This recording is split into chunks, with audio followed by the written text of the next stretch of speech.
Hello everyone, welcome back to my YouTube channel class 6 maths chapter number 11 algebra.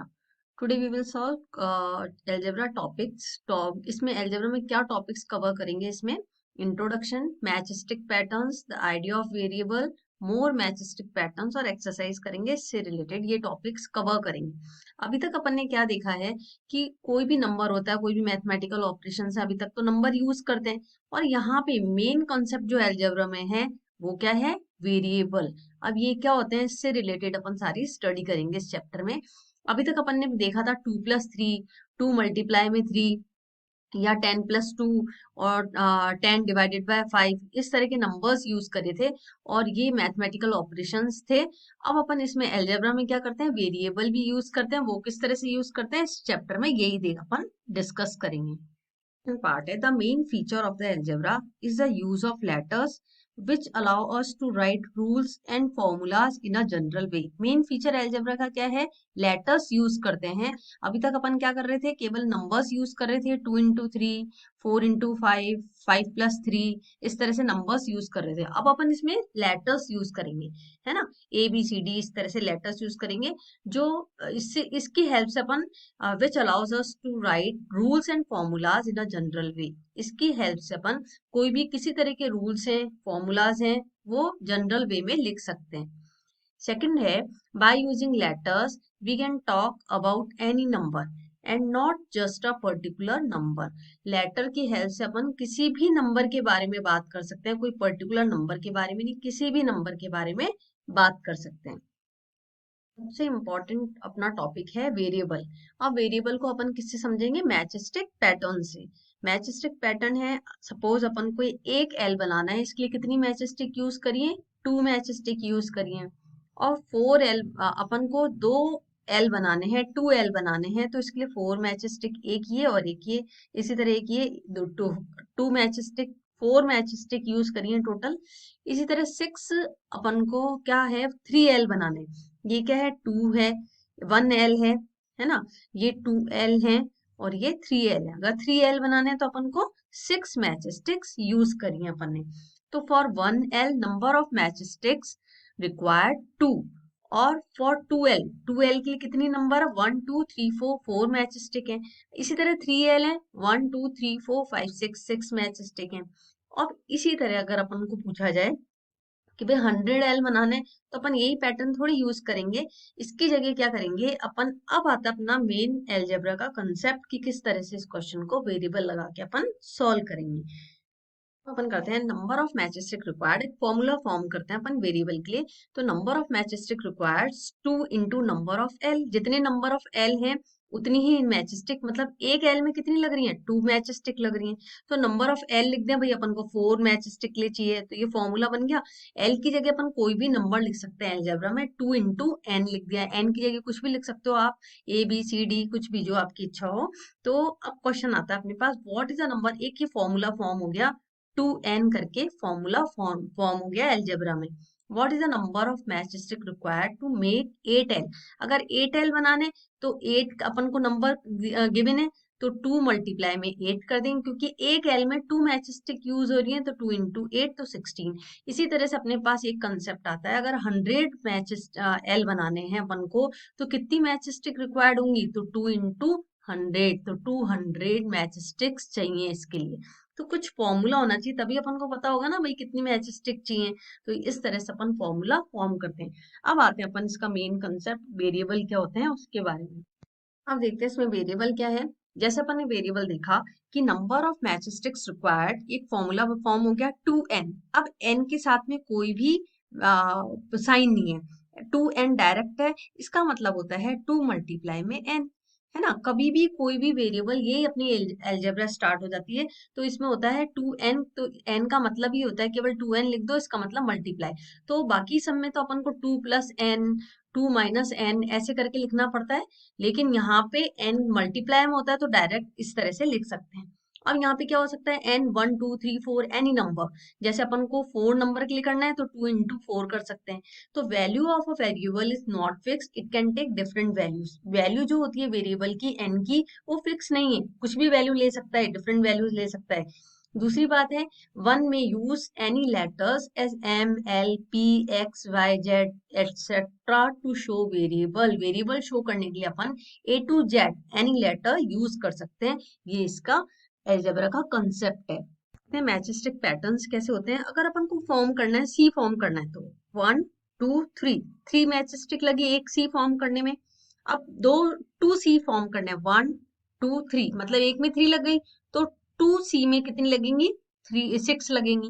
इसी तरह 3 सी form करने हैं, ये है 1 सी, ये 1 और 2 2 सी है, ये 1 2 और 3 सी है, तो इसके लिए 9 मैच स्टिक लग गई।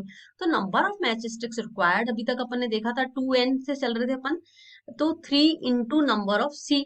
नंबर ऑफ सी कितने हैं, एक एनी नंबर, कोई भी नंबर हो सकते हैं। Suppose what is the number of matches required to 5c, मतलब नंबर इन्होंने बता दिया। 5c बनाने के लिए कितने चाहिए, एक सी में कितनी चाहिए थी, 3 चाहिए थी। ये यहाँ पे फॉर्मूला क्या आया अपना, 3a वाला आया।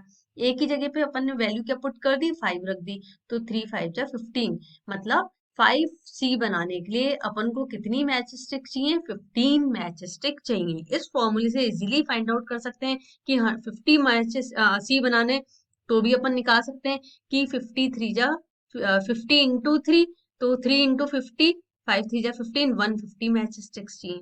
तो इजी हो जाता है इस फॉर्मूले से सॉल्व करना। अब आगे देखते हैं, अपन इसको देखते हैं मैच स्टिक पैटर्न में, और आगे देखते हैं कि क्या अपन को कितने ये रेक्टेंगल्स फॉर्म करें। अब रेक्टेंगल बनाने के लिए अपन को कितनी मैच स्टिक चाहिए, सपोज ये है एक मैच स्टिक, है ना, ये दूसरी, ये इधर भी एक मैच स्टिक इधर बना। अब ये यहाँ से ये लगाया अपन ने, ये वाली मैच स्टिक है, ये यहाँ तक आ गई, फिर एक मैच स्टिक लगाई यहाँ पे, तो अपन को कितनी मैच स्टिक चाहिए टोटल, 1, ये 2 है, 3 4 चाहिए। ऐसे यहाँ पे चाहिए एक मैच स्टिक यहाँ है, और एक मैच स्टिक यहाँ पर है, और फिर इसके साथ में ये मैच स्टिक है, एक मैच स्टिक ये, एक मैच स्टिक ये हो गई पूरी, फिर एक मैच स्टिक यहाँ से आएगी, यहाँ से आएगी, फिर ये मैच स्टिक ये रही, तो 1 2 3 4। इसी तरह से अपन ने यहाँ पे है 1 2 3 और 4, यहाँ पे भी यही रहेगा अपना, है ना। तो ये रेक्टेंगल्स हैं, रेक्टेंगल्स फॉर्म करने में कितनी मैच स्टिक चाहिए ये अपन को देखना है, कितनी मैच स्टिक्स में ये रेक्टेंगल फॉर्म होगा।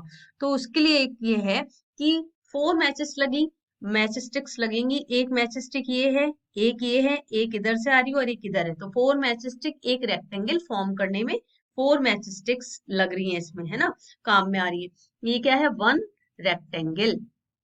अब ये है अगर 2 रेक्टेंगल्स हैं तो उसमें 8 हो जाएंगी, अब 3 रेक्टेंगल्स हैं तो उसमें कितनी हो जाएंगी, 12 हो जाएंगी।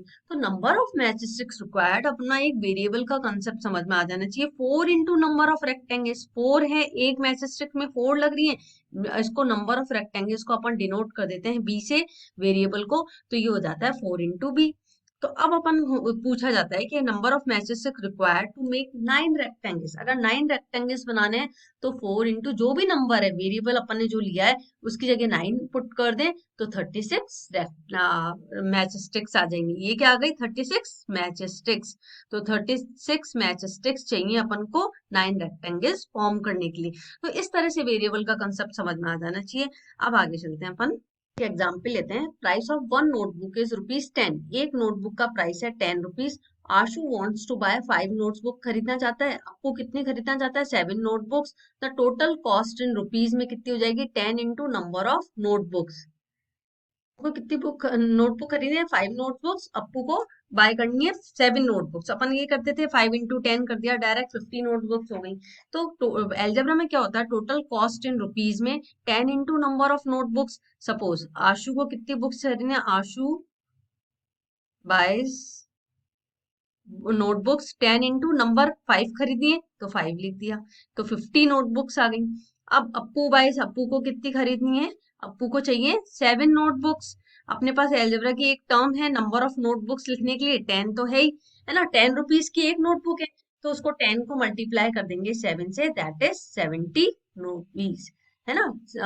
कितनी 7 नोटबुक खरीदेगा तो 70 रुपीज की आएगी, इसकी 50 रुपीज की आएगी। तो ये समझ में आ गया, इसके एल्जेब्रा का यही कंसेप्ट है। इसके आगे चलते हैं, एग्जाम्पल आते हैं।